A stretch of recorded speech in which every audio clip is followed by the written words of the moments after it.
오늘은 둘째, 셋째, 넷째 날이라는 제목으로 말씀을 전하겠습니다.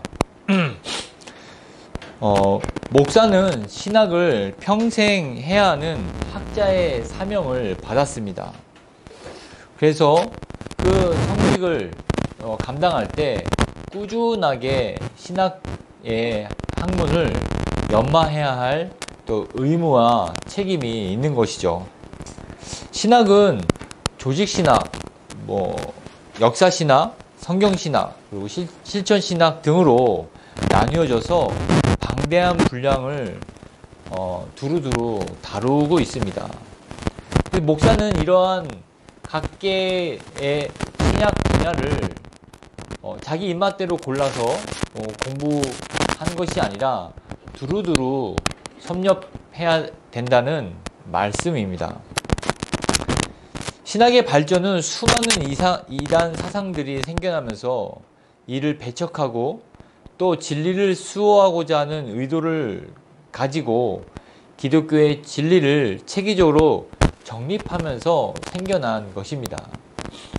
신학이 언제부터 생겨났습니까? 초대 교회 때부터 생겨난 것이 아니라 이단 사상이 들어오면서 그 이단 사상이 잘못된 것임을 증명해야 되잖아요. 그래서 신학의 체계를 잡아가면서 이단을 배척하고 진리를 수호하기 위해서 신학이 생긴 것이죠.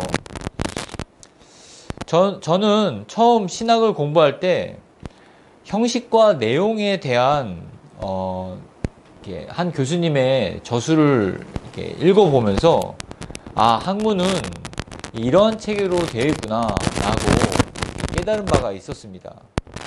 무슨 말이냐면 물을 담으려면 그릇이 있어야 되지 않습니까? 그러니까 이 그릇이 형식이라면 이 그릇 안에 담겨져 있는 것은 내용이라는 말씀입니다. 내가 말하고자 하는 것을 형식에 담아야 하는데 어떤 형식에 담아야 할 것인지에 대한 부분이 첫 번째 고민이고, 두 번째는 그 형식 안에 어떠한 내용을 담을 것인지에 대한 부분들이 두 번째 고민이라는 것입니다. 그래서 이런 어떤 글을 작성할 때 구조와 형식을 먼저 파악하고 그 글의 내용을 파악하는 것이 학문적인 어떤 기초 자세라는 것을 또 알게 되었습니다. 그래서 지금도 어떤 글이나 공부를 할 때 먼저 큰 구조를 봅니다. 어떤 형식을 보고 그 다음에 그 내용들을 보면서 내가 알고자 하는 내용들을 이렇게 습득하려고 하는 것이죠. 하나님은 창조를 시작하시고 지금 자신의 창조 계획을 펼쳐나가고 계십니다. 창조의 목적은 인간이죠. 그러나 인간을 먼저 뚝딱 만드시고 나머지 것들을 창조하지 않으시고 제일 나중에 인간을 만드십니다. 그리고 그 인간이 풍요롭고 안전하게 살아갈 수 있는 환경을 만드시고 계신 것입니다. 마치 내용을 담기 위한 형식과 구조를 먼저 큰 그림을 그리신 다음에 그리고 그 내용인 인간을 만들기 위해서 지금 둘째 날, 셋째 날, 넷째 날을 보내시고 계시다는 것입니다. 지난주에는 첫째 날에 대해서 우리가 살펴보았죠. 첫째 날에는 빛을 만드시고 그 빛을 낮이라고 부르시며 빛과 어둠을 나누셨습니다. 그렇다면 둘째 날에는 무엇을 하셨는지 한번 보겠습니다. 오늘 본문 6절에는 하나님이 이르시되 물 가운데에 궁창이 있어 물과 나뉘라 하시고, 7절에 하나님이 궁창을 만드사 궁창 아래의 물과 궁창 위의 물로 나뉘게 하시니 그대로 되니라. 하나님이 궁창을 하늘이라 부르시니라. 저녁이 되고 아침이 되니 이는 둘째 날이라. 둘째 날에는 물을 두 부분으로 나누십니다. 두 물의 경계는 궁창이 있습니다. 그래서 궁창 아래의 물과 궁창 위의 물로 나누시는데, 궁창은 우리가 흔히 사용하지 않는 단어입니다. 그럼 쉽게 해석하면 이 궁창은 대기라고 볼 수가 있습니다. 그 나중에는 이 궁창을 하나님이 하늘이라고 또 칭하기도 하십니다. 쉽게 얘기하면 대기권을 궁창이라고 생각하시면 좋겠습니다. 그리고 궁창 아래의 물은 우리가 알다시피 바다가 되죠. 9절에 보면 천하의 물이 한 곳으로 모이고 물이 드러나라 하시니 그대로 되니라. 9절에 물이 수면 위에 이렇게 수면이 가득하지 않았습니까? 그래서 물을 나누십니다. 궁창을 경계로 궁창 위의 물과 궁창 아래의 물을 나누셨는데, 이 궁창 아래 이 물은 또 수면에 가득하기 때문에 이렇게 육지가 이렇게 드러나라고 하나님이 말씀하신 거죠. 그래서 한 곳에 모이도록 한 것입니다. 그러나 우리가 바다는 우리가 볼 수 있지만 대기 위에 물은 찾아봐도 없는 것을 알 수가 있습니다. 대기권 위에 물이 있다는 사실을 여러분 들어본 적이 있습니까? 없죠. 그러면 이 대기 위에 있는 물이니까 구름이지 않겠는가라고 추측할 수도 있습니다. 그러나 구름은 굉장히 가변적이라서 궁창 위에 둘 수 있는 물 양이 안 됩니다. 우리는 이 궁창 위에 있는 물은 어떻게 되었을까라고 의문을 품을 수 있지만, 추측하건대 창세기 7장 11절에 노아의 홍수 때 그날의 큰 기품의 샘들이 터지며 하늘의 창들이 열려라고 말씀하고 있습니다. 그러니까 홍수의 그 많은 물들, 온 지면이 다 물에 덮일 만한 그런 물들이 어디서 났겠는가. 첫 번째는 기품의 샘들이 이렇게 터져 나왔다고 성경은 얘기하고 있고, 또 하늘의 창들이 열렸다고 이야기하고 있습니다. 이때 궁창 위에 있는 물이 쏟아져 내려왔다라고 많은 과학자들이 이렇게 추측을 합니다. 그러면 그 물들이 다 마르고 없어지지 않았습니까? 그러면 어떻게 됐을까라고 또 이렇게 의문을 품는 사람들이 있습니다. 이때는 사계절이 뚜렷하지 않았지만 조금 기울어져서 북극과 남극으로 이렇게 얼게 되었다라고 이야기를 하고 있습니다. 여하튼 대기 위에 물충을 두어서 자외선을 차단하는 역할을 했습니다. 그래서 우리가 그 노아 홍수 이전에 사람들을 보면 막 800살, 900살 살고 있지 않습니까? 살지 않습니까? 그럼 그 사람들은 어떻게 그렇게 살았겠는가? 라고 추측해 보면 그 궁창 위에 있는 물층이 이렇게 있어갖고 자외선을 차단시켰다고 합니다. 그래서 자외선이 없는, 그리고 온도가 일정한 그런 환경 속에서 살았기 때문에 계속해서 또 이렇게 많은 나이를 이렇게 살 수 있었다라고 또 과학자들은 이야기를 합니다. 하나님은 이 궁창을 하늘이라고 부르십니다. 하나님이 하늘이라 명명하셨다는 것은 하나님의 주권과 그의 통치하심을 나타내십니다. 즉 하나님의 소유임을 나타내시는 것임을 우리가 알 수 있습니다. 성경에서도 하나님이 이사야 선지자에게 이렇게 말씀하셨습니다. 이사야 66장 1절에 여호와께서 이와 같이 말씀하시되 하늘은 나의 보좌요 땅은 나의 발판이니 너희가 나를 위하여 무슨 집을 지으랴 내가 안식할 처소가 어디랴. 하나님이 뭐라고 말씀하셨습니까? 하늘은 나의 보좌요 땅은 나의 발판이니 너희가 나를 위해서 내가 거할 집을 지을 수 있겠느냐. 하나님의 스케일을 보십시오. 하늘이 하나님의 보좌가 뭡니까? 앉는 의자라는 말입니다. 그리고 이 땅은 하나님의 발판이 되신다는 것입니다.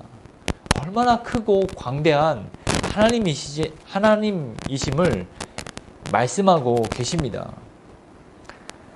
우리가 여기서 눈여겨봐야 할 것은 우리가 믿는 하나님의 스케일입니다. 크기입니다. 땅을 자기 발판으로, 하늘을 자기 보좌로 삼으시는 분이 바로 우리가 믿는 하나님이시라는 것입니다. 땅에 붙어 초라하게 살아가는 인간이 하나님의 영광을, 하나님께 영광을 돌리면 얼마나 돌릴 수 있단 말입니까? 그럼에도 불구하고 우리는 그 크신 하나님을 보지 못하고 등져서 우리가 먹고 사는 문제에 매여서 살아가는 그러한 초라한 모습으로 혹은 초라한 믿음으로 살아가고 있지 않습니까? 우리가 믿는 하나님은 하늘을 명명하십니다. 너 하늘이다. 그러면 하늘을 소유하신 분이십니다. 나중에도 아시겠지만 두 큰 광명체, 많은 별들을 만드셔서 자기가 창조한 이 지구를 비추게 하시는 분이십니다. 태양아 있어라. 달아 있어라. 많은 별들아 있어라. 그리고 이 지구를 비춰라 라고 명령하시는 분이시라는 것입니다. 우리가 믿는 하나님에 대한 스케일을 잊는다면 우리는 자꾸 작아지고 이 시야가 좁아지게 됩니다. 그래서 자꾸 내가 무엇을 먹을까, 무엇을 입을까, 무엇을 마실까 하는 문제로 국한해서 하나님은 뒷전에 가버리는 그런 신앙의 그런 양상을 낳는다는 것입니다. 데니엘 번햄이라는 미국의 유명한 건축가이자 도시 계획자는 이렇게 말했습니다.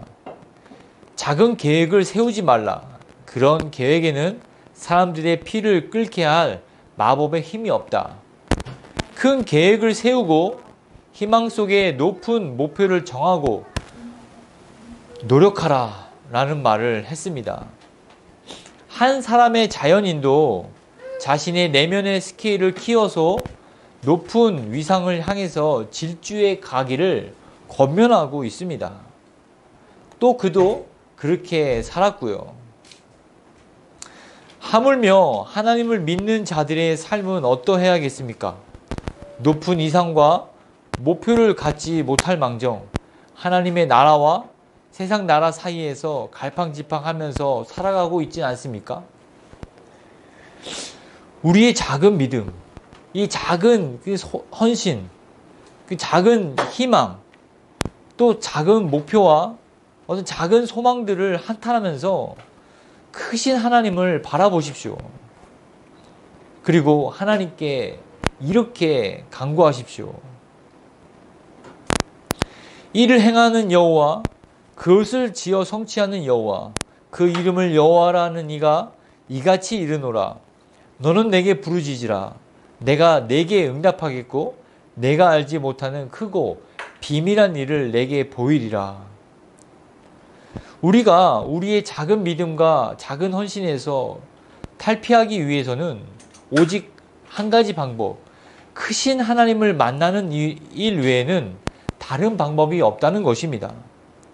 내가 알지 못하는 크고 비밀한 일을 내게 보이시겠다고 우리는 약속하십니다.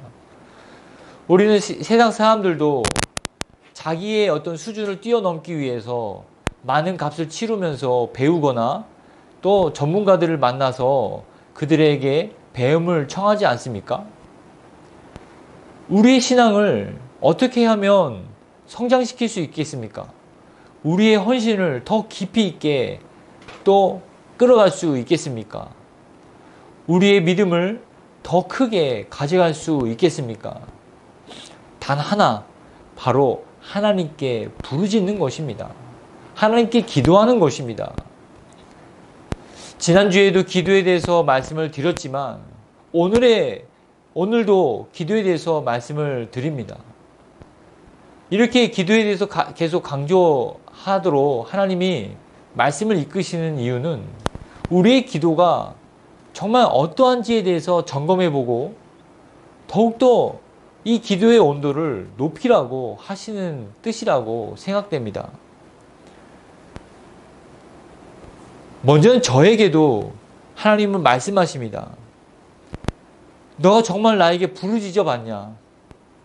응답이 될 때까지 매달려 봤냐? 너가 알지 못하는, 항상 너의 상식 속에서, 너의 환경과 너의 여건 속에서만 너의 믿음을 확장해 나가려고 하지만, 내가 내게 보여줄 그런 비밀한 것들을 보고자 얼마만큼 간절히 갈망해 봤냐? 라고 하나님은 우리에게 말씀하고 계신 것입니다. 그래서 우리는 우리의 그런 수준에서 벗어나기 위해서는 부르짖어야 됩니다. 그 하나님은 하늘을 명명하여서 자기의 보좌로 삼으시고 이 땅을 발판으로 삼으시는 분에게 부르짖는 일이 우리에게 주어진 절대적 사명이라는 것입니다. 부르짖고 끝나는 것이 아니라 반드시 하나님은 약속을 해주십니다. 내가 알지 못하는 크고 비밀한 일을 내게 보여주리라. 이 약속을 붙잡고 하나님 앞에 부르짖는 저와 여러분이 되시기를 주의 이름으로 축원드립니다. 둘째 날을 살펴보았습니다. 이제는 셋째 날을 살펴보겠습니다. 창세기 1장 9절에서 13절입니다. 한 목소리로 같이 읽겠습니다. 시작. 하나님이 이르시되 천하의 물이 한 곳으로 모이고 묻이 드러나라 하시니 그대로 되니라. 하나님이 묻을 땅이라 부르시고 모인 물을 바다라 부르시니 하나님이 보시기에 좋았더라. 하나님이 이르시되 땅은 풀과 씨 맺는 채소와 각기 종류대로 씨 가진 열매 맺는 나무를 내라 하시니 그대로 되어 땅이 풀과 각기 종류대로 씨 맺는 채소와 각기 종류대로 씨 가진 열매 맺는 나무를 내니 하나님이 보시기에 좋았더라. 저녁이 되고 아침이 되니 이는 셋째 날이라. 아멘.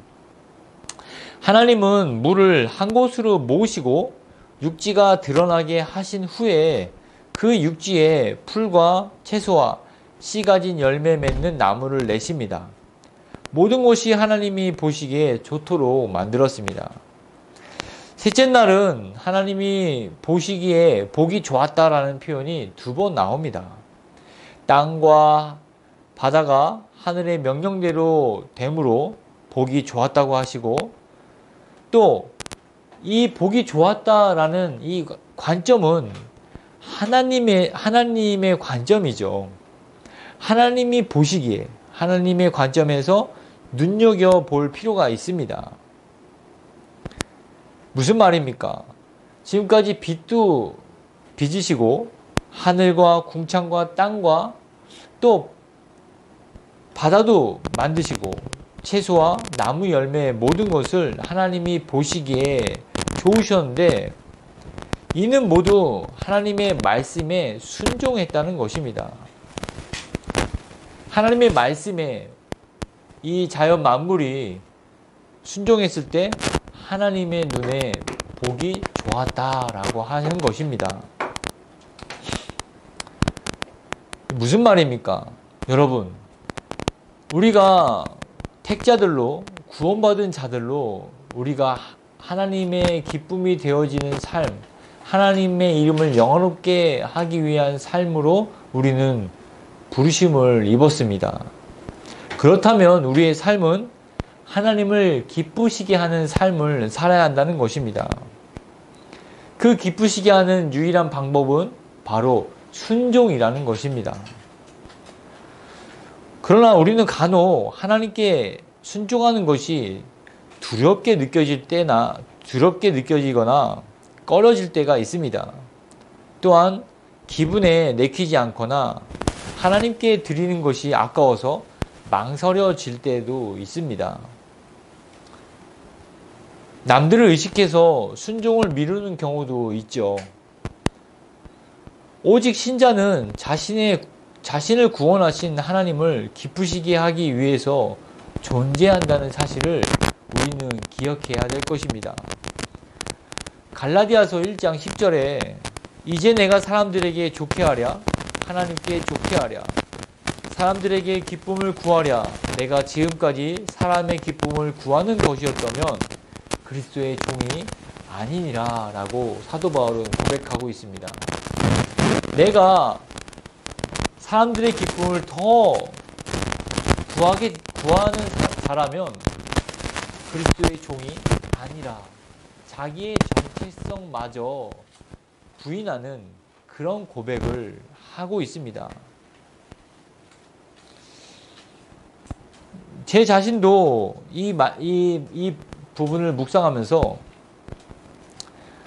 담임 목사로 교회를 개척하고 또 단독 목회를 하는 제 자신이 제일 경계해야 하는 것 중에 하나는 바로 사람을 기쁘게 할 것인가 아니면 하나님을 기쁘시게 할 것인가 라고 하는 점입니다.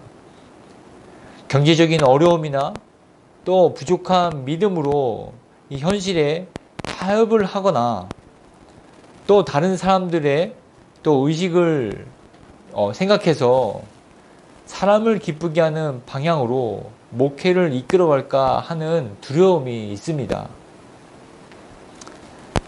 제 자신도 나는 안 그럴 거야, 나는 다른 목회자하고는 달라 하는 마음을 먹는 순간 그것 또한 교만임을 또 깨닫게 됩니다.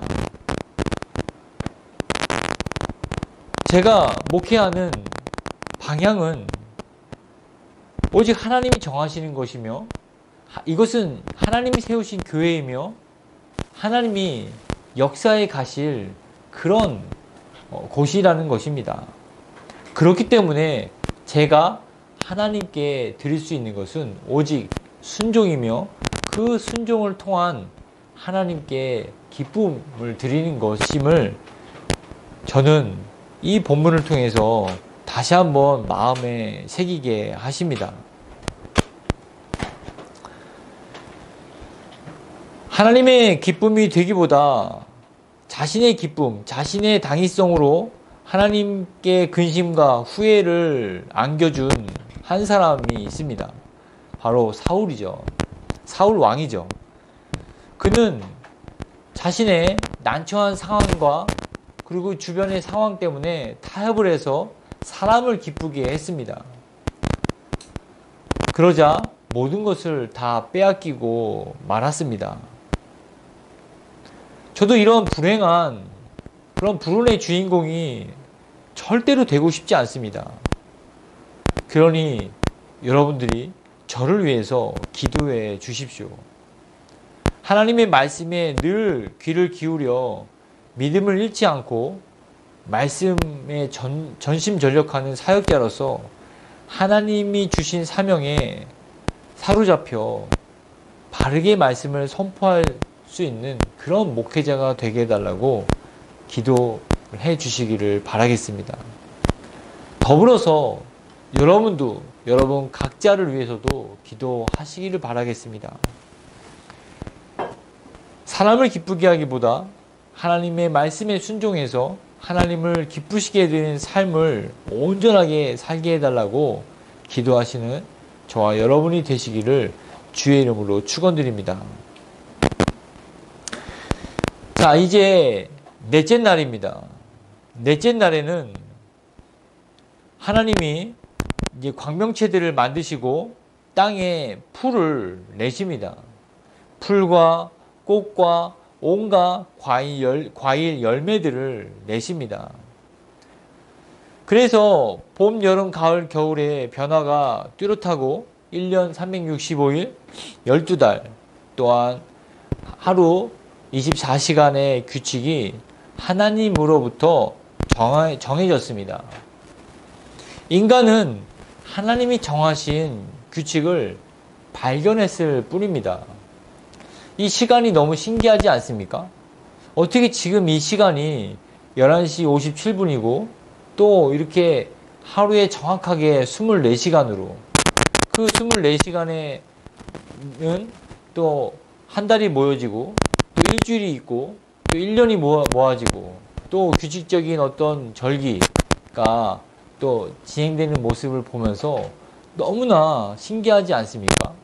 어떻게 이것을 우연이라고 또 우리가 생각할 수 있겠습니까? 하나님은 두 광명체를 명령하셔서 땅을 비추라고 하십니다. 태양과 달을, 낮과 밤을 주관하게 하셔서 빛과 어둠을 나누게 하십니다.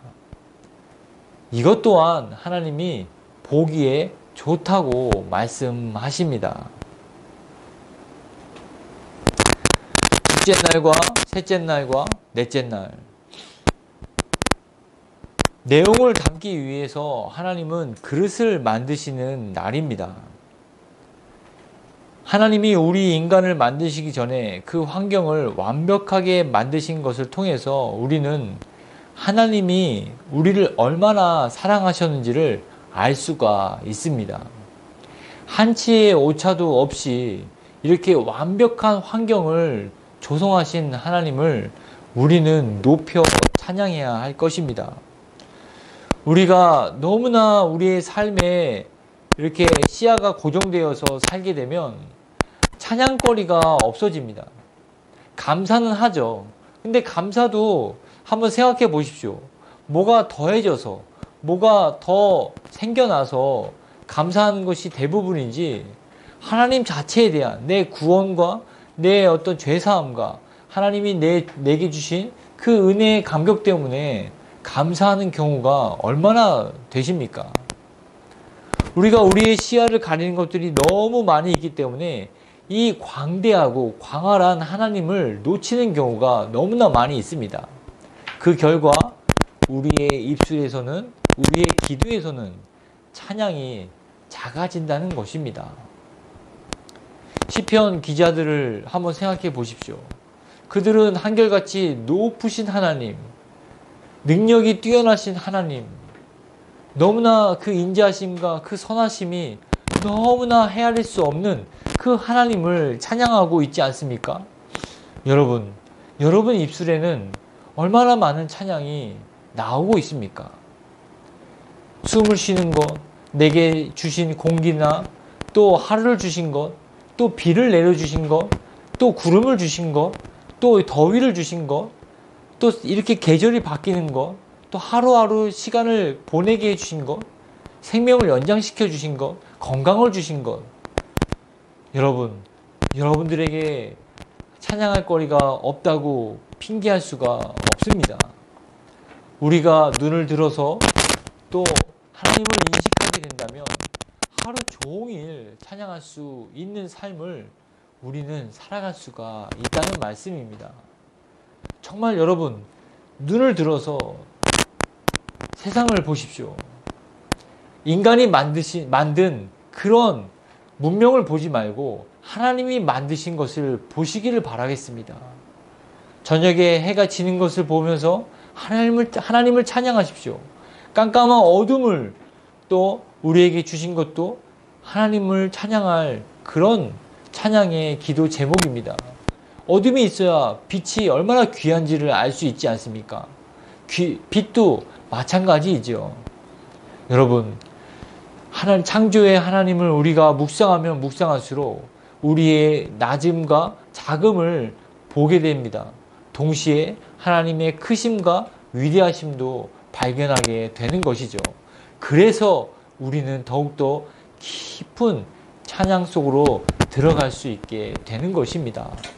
믿음의 눈을 뜨고 믿음의 그런 입술로 하나님을 찬양하시기를 주의 이름으로 축원드립니다. 마지막으로 또한 우리는 어리석은 죄인은 하나님이 만드신 것을 통해서 하나님의 그 광대하심을 봐야 할 텐데 우리 인간은 그러지 못합니다. 어리석기 때문에 그 만드신 것을 통해서 하나님을 찬양하기보다 그 만들어 놓은 것 자체를 더 귀하게 생각하는 경우들이 있습니다. 우리가 역사적으로 보면 많은 또 신들이 있지 않습니까? 많은 고대 국가들로부터 시작해서 지금까지도 뭐 이집트는 뭐 태양을 섬기고 또 달을 섬기고 또 신화들을 보면은 많이 알 수 있지 않습니까? 바다에도 신이 있고 또 땅에도 신이 있고 물도 신이 있고 뭐 심지어는 우물에도 우물신이 있고 그렇지 않습니까? 또 우리 그 동네에서도 보호수라고 뭐 이렇게 나무를 이렇게 보호하는데 굉장히 그 아끼고 뭐 이렇게 보호하는 건 좋지만 신성시 여기는 그런 경우들도 종종 보곤 합니다. 시골에 가면은 뭐 이렇게 알록달록하게 이렇게 뭐 방울도 매달고 막 그러지 않습니까? 그런 어떤 우리의 어리석음을 보면서 한번 생각해 보시길 바라겠습니다. 우리가 하나님이 우리에게 주신 도구들, 하나님이 우리에게 주신 것들을 변형해서 그것을 숭배하고 그것을 통해서 하나님을 가리는 데 사용하고 있지 않는가라고 하는 것입니다. 바울은 이러한 인간의 우매함을 지적하고 있었습니다. 로마서 1장 23절에 썩어지지 아니하는 하나님의 영광을 썩어질 사람과 금수와 버러지 형상의 우상으로 바꾸었느니라. 여러분 기억하십시오. 이 창세기에는 무엇을 이야기하고 있는 것입니까? 하나님이 이 세상을 창조하셨다는 것입니다. 그래서 오직 하나님 외에는 다른 것이 하나님 외에 나오지 않는 것이 없다는 사실을 선포하고 있는 것입니다. 그래서 우리의 경배의 대상은 오직 여호와다라고 우리에게 말씀하고 계신 것입니다. 그래서 여호와 외에 다른 것들이 우리의 믿음의 대상이 되거나 또 우리가 우리의 믿음을 빼앗는 그러한 것이 될 수가 없다는 것입니다. 큰 폭우나 자연재해가 닥치더라도 여러분 결코 두려워하지 마십시오. 하나님이 모든 것을 창조하셨으며 모든 자연 만물을 다스리고 계시다는 사실을 기억하시기를 바라겠습니다. 코로나 때도 마찬가지입니다. 또 요 전에 많은 비가 내리지 않았습니까? 하나님을 믿지 않는 사람들은 어떠한 대책을 내세웁니다. 또한 그것에 대한 두려움으로 또 많은 이게 강박증을 또 갖게 됩니다. 그러나 하나님을 경외하는 자들은 이 코로나든 홍수든 가뭄이든 뭐 큰 재앙이든 어떤 것이든지 하나님으로부터 왔으며 하나님이 이것을 주신 이유에 대해서 헤아려 봐야 할 것입니다. 그렇기 때문에 모든 것을 합력해서 선을 이루시는 하나님 앞에 우리는 나아가야 할 것입니다. 내 인간적인 생각으로 이제는 뭐 다음에 집을 구할 때 지하집은 안 된다. 이런 인간적인 대책을 세우는 것이 아니라 하나님이 왜 이런 것을 주셨을까라고 하는 그런 믿음으로 우리는 나아가야 한다는 것입니다. 돌아봐야 할 죄는 없는지, 하나님이 내게 무슨 말씀을 하시는 것인지, 나는 어떠한 태도로 믿음으로 하나님께 나아가야 되는지를 우리는 봐야 할 것입니다. 왜냐하면 하나님이 모든 환경들을 둘째, 셋째, 넷째 날에 인간이 풍성하게 살기 위해서 자신과 교제하기 위해서 제공된 공간을 하나님이 지키시고 계시다는 사실이 우리는 믿기 때문입니다. 지금도 이 믿음을 가지시고 또 한 주간을 살아가시는 저와 여러분이 되시기를 주의 이름으로 축원드립니다.